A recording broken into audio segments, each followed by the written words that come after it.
Hello students, I hope you all are fine at home. Today we will start chapter number 4, British Rule and Freedom Struggle. Before this chapter we have already completed chapter number 1, Moving Near and Far.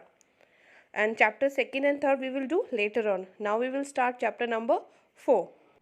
Hello students, I hope you all are fine at home. Today we will start a new chapter, chapter number 4, the British Rule and Struggle for Freedom. British Rule means कि हमारा India आज़ादी से पहले उस पर अंग्रेज शासन करते थे, तो कैसे अंग्रेजों का शासन हुआ और कैसे हम लोगों ने फ्रीडम के लिए स्ट्रगल किया। इस चैप्टर के कुछ मेन पॉइंट्स हैं जो हम डिस्कस करेंगे। First point is why and when Europeans came to India, कि ये जो यूरोप कॉन्टिनेंट से हमारे इंडिया में लोग आए थे वो कब आए थे और क्या रीजन था उनका इंडिया में आने का। Second point, how the British established their rule, कि कैसे अंग्रेजों ने यहाँ पर आकर जिस पर्पस से वो बिजनेस के पर्पस से जो यहाँ पर आए थे उन्होंने कैसे धीरे धीरे अपना जो कंट्रोल है पूरे इंडिया के ऊपर करने की कोशिश की। Third point, revolt of 1857, rise of nationalism, कि 1857 में जो ब्रिटिश के अंडर कुछ इंडियन सिपाही कुछ वर्क करते थे उन्होंने विद्रोह कर दिया था। क्या रीजन की वजह से उन्होंने विद्रोह किया था और फिर उसके बाद कैसे नेशनलिज्म, कैसे राष्ट्रवाद सबके बीच में आया। राष्ट्रवाद मीन्स, नेशनलिज्म मीन्स कि जब हम अपने लिए नहीं बल्कि अपने देश के लिए लड़ते हैं। Fourth point, formation of Indian national Congress, कि कैसे एक संगठन बना, कैसे ग्रुप बना जो पूरे इंडिया को रिप्रेजेंट करता था, इंडिया के लोगों को रिप्रेजेंट करता था और इंडिया के लोगों की जो भी प्रॉब्लम है वो किसके सामने रखते थे, ब्रिटिश के सामने रखते थे। Last point, partition of Bengal and then first world war. Partition of Bengal, कि अंग्रेजों ने बंगाल के दो हिस्से कर दिए थे जिसकी वजह से जनता के अंदर, आम जनता के अंदर बहुत ज्यादा गुस्सा फैल गया था और उन्होंने ब्रिटिश के खिलाफ काफी विद्रोह शुरू किए थे, काफी लड़ाई की थी। और उसके बाद हमारा 1914 में 1914 में हमारा फर्स्ट वर्ल्ड वॉर स्टार्ट हुआ था वर्ल्ड में, और उसमें ब्रिटिश की तरफ से बहुत सारे इंडियन सिपाही बाहर फर्स्ट वर्ल्ड वॉर में लड़ने के लिए गए थे। अब इन्हीं सभी पॉइंट्स को हम आगे डिटेल में पढ़ेंगे। बेटा, पुराने समय में इंडिया को गोल्डन बर्ड कहा जाता था क्योंकि यहाँ पे बहुत सारे अमीर लोग रहते थे और इंडिया काफ़ी फेमस हुआ करता था किस चीज़ के लिए, स्पाइसेस, ज्वेलरी, टेक्सटाइल्स और पर्ल्स के लिए, मोतियों के लिए बहुत फेमस था। तो यहाँ इंडिया में कुछ यूरोपियंस आए।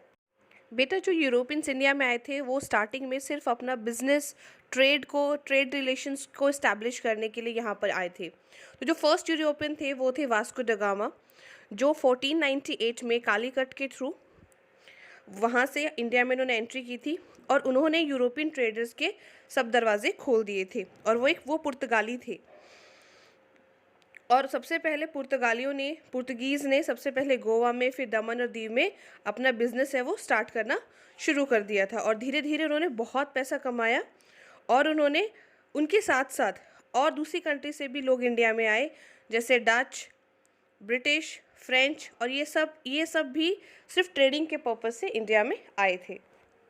After some time, all the European traders wanted to have their control over trade in India. This resulted in a fight among themselves. और इन सभी यूरोप की कंट्री से जो अलग अलग कंट्री से जो आए थे ट्रेडर्स, उनके बीच में लड़ाई हुई और इसमें विनर कौन हुआ? इसमें विनर हुए ब्रिटिश, और धीरे धीरे फिर ब्रिटिश ने इंडिया पे रूल करना धीरे धीरे उन्होंने स्टार्ट कर दिया।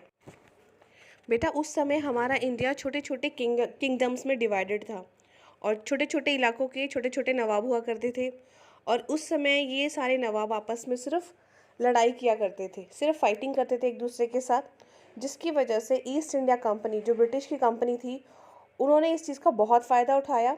उन्होंने इन नवाबों को एक तरफ तो सिक्योरिटी देने का प्रॉमिस किया और दूसरी तरफ उन्होंने जो ये ट्रेड कर रहे थे, व्यापार कर रहे थे, उसमें उन्होंने कंसेशन लिया।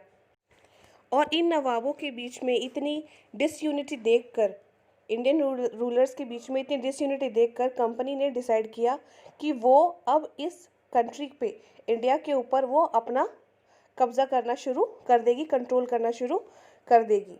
तो इसलिए उन्होंने क्या शुरू कर दिया, फिर उन्होंने बड़े बड़े फोर्ट्स बनाना, किले बनाना शुरू कर दिया। जब ईस्ट इंडिया कंपनी ने किले फोर्ट्स बनाना शुरू किया तो उस टाइम बंगाल के नवाब थे सिराजुद्दौला, और उन्होंने उनको बिल्डिंग बनाने से फोर्ट्स बनाने से मना कर दिया और वहाँ से उनको अपनी आर्मी भी हटाने के लिए कहा, जिसके और लेकिन अंग्रेज़ों ने सिराजुद्दौला की बात नहीं सुनी, और जिसकी वजह से क्या हुआ, बैटल ऑफ प्लासी। अंग्रेज़ों और नवाब सिराजुद्दौला के बीच में प्लासी के अंदर एक युद्ध हुआ, लड़ाई हुई जो 1757 में हुई थी, और उस टाइम अंग्रेज़ों की तरफ से रॉबर्ट क्लाइव लड़ रहे थे। लेकिन उस समय बेटा जो ब्रिटिश थे वो बहुत ज़्यादा पावरफुल थे, और इस लड़ाई में जो अंग्रेज़ थे वो विनर हुए।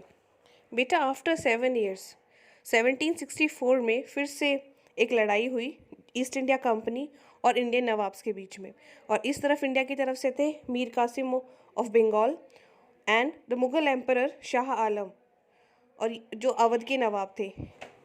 फिर बैटल ऑफ बक्सर हुआ बेटा अंग्रेज़ों के और इंडियन नवाब्स के बीच में, और इसमें भी जो ब्रिटिश थे वो जीते, और फिर उनके पास इन नवाबों के बंगाल, बिहार और उड़ीसा के कुछ हिस्से इनके पास चले गए, और उसके बाद जो ब्रिटिश के फर्स्ट गवर्नर बने रॉबर्ट क्लाइव, जो उस टाइम बंगाल के फर्स्ट गवर्नर बने। बेटा जो अंग्रेज़ थे वो बहुत चालाक थे, उन्होंने ये देख लिया था कि इंडियन नवाबों के बीच में काफ़ी डिसयूनिटी है, और उन्होंने उसका पूरा फ़ायदा उठाया, और उन्होंने कुछ ब्रिटिश पॉलिसीज़ लगाई जिसकी वजह से वो पूरे इंडिया पे कंट्रोल उन्होंने करना स्टार्ट कर दिया। उनकी पहली पॉलिसी थी बेटा डिवाइड एंड रूल। इसमें वो क्या करते थे, वो दो राजाओं को एक दूसरे के खिलाफ भड़काते और उनमें आपस में वो लड़ाई करवा देते थे, और उसका पूरा सारा फ़ायदा वो अंग्रेज़ उठाया करते थे। अंग्रेज़ों की सेकेंड पॉलिसी थी subsidiary alliance.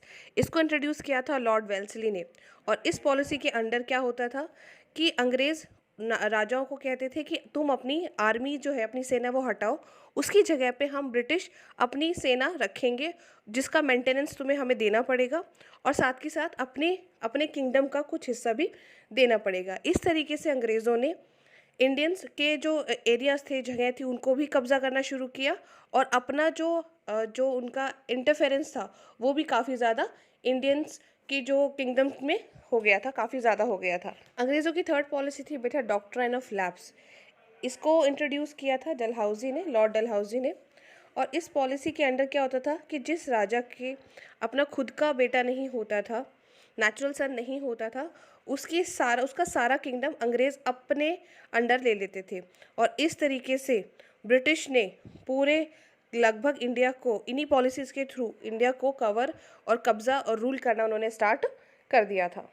This is it for today, and the remaining chapter we will discuss in upcoming videos. So till then, take care, stay safe, stay healthy.